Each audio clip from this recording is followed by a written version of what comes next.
Hola, bienvenidos al canal La Inteligencia Espiritual.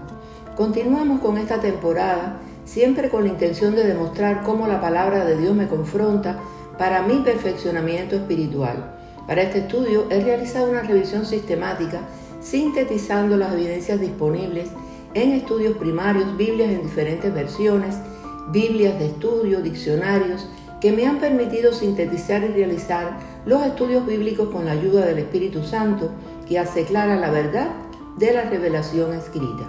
El capítulo de hoy tiene como título La batalla en la mente.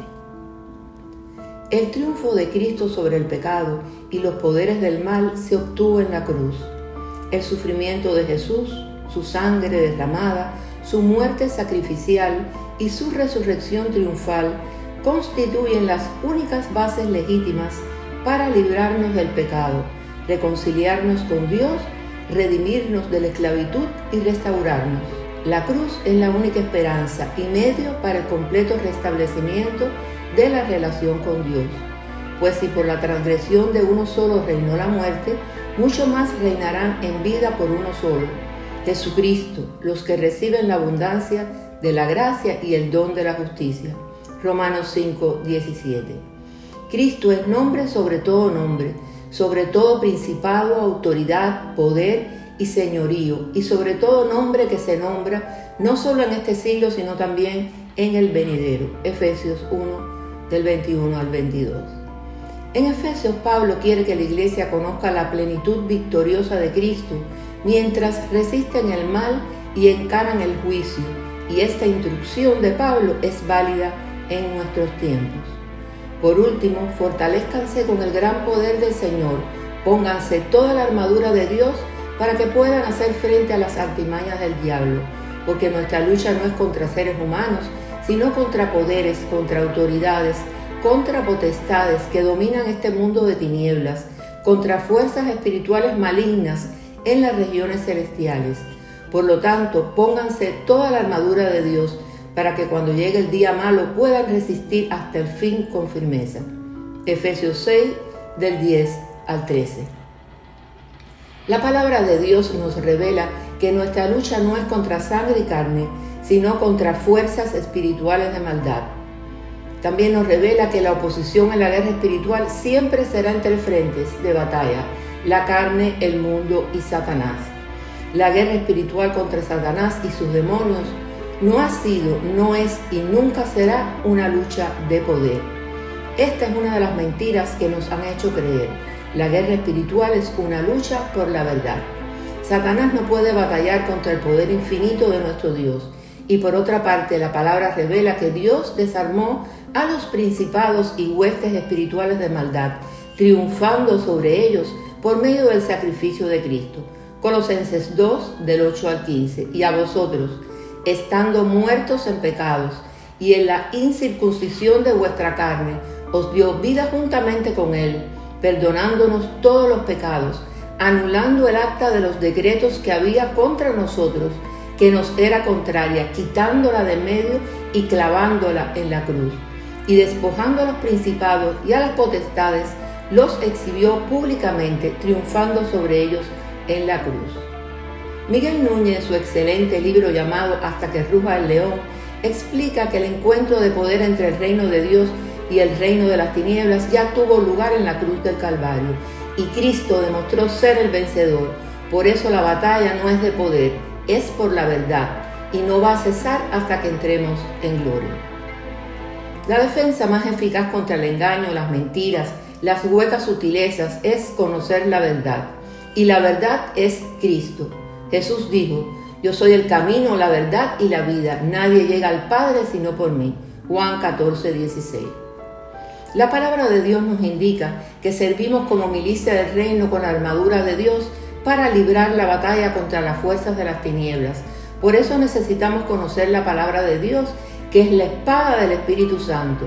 Es espada de dos filos. Esta espada es una herramienta poderosa, como lo demostró Jesús en el desierto, con su alegato de escrito está. La guerra espiritual se lleva a cabo en un campo de batalla, y en la vida del creyente ese campo de batalla es la mente. Por eso el apóstol Pablo escribió a los Corintios diciendo: pero temo que así como la serpiente con su astucia engañó a Eva, las mentes de ustedes sean desviadas de la sencillez y pureza de la devoción de Cristo. 2 Corintios 11:3. Recordemos que Eva respiró sobre el veneno de la ingratitud y su perspectiva del objeto prohibido se transformó en su mente.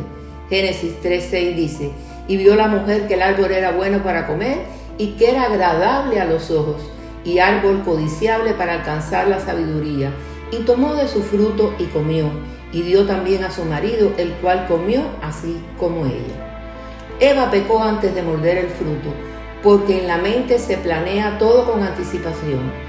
El hecho de que lo mordiera solo reveló que ya había pecado en su interior, en su mente y corazón, al desear algo que era contrario a la ley de Dios. Su pasión la cautivó, haciéndose responsable de su pecado. Cuando alguno es tentado, no diga que es tentado de parte de Dios, porque Dios no puede ser tentado por el mal, ni Él tienta a nadie, sino que cada uno es tentado cuando de su propia concupiscencia es atraído y seducido. Entonces la concupiscencia, después que ha concebido, da a luz al pecado, y el pecado, siendo consumado, da a luz la muerte. Cuando la pasión ha concebido, da a luz el pecado, y cuando el pecado es consumado, engendra la muerte. Santiago 1, del 13 al 15. Ya conocemos las consecuencias fatales de la caída. La mente del hombre quedó entenebrecida, 2 Corintios 4:4, la voluntad esclavizada, 2 Timoteo 2, del 26 al 28, el corazón endurecido, Ezequiel 11:19, la mente del hombre entenebrecida en su entendimiento, excluidos de la vida de Dios por causa de la ignorancia que hay en ellos y por la dureza de su corazón. Todo esto está descrito en Efesios 4:18. Pablo buscaba alertar a los creyentes en Corinto para que estos no fueran engañados por la astucia de Satanás.